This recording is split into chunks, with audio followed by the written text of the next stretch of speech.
Bəqərə surəsi 3-cü və 4-cü ayələrdə Allah Mütəal müttəqilərin, yəni təqvalı insanların sifətlərini necə açıqlayır?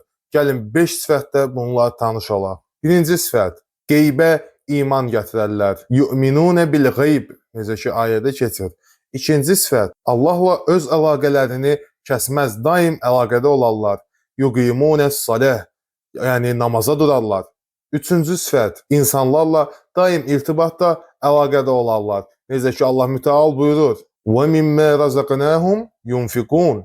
Onlara ruzi verdiklərimizdən, əta etdiklərimizdən infaq edərlər, paylayarlar. Dördüncü sifət, peyğəmbərlərə iman gətirərlər. "Vəllezîne yu'minûne bimə unzilə ileyk." O kəslər ki, sənə endirilənlərə iman ediblər. Beşinci sifət, qiyamət gününə inam gətirmək. "Və bil âxirəti hum yuqinun." Onlar axirət gününə iman gətiriblər.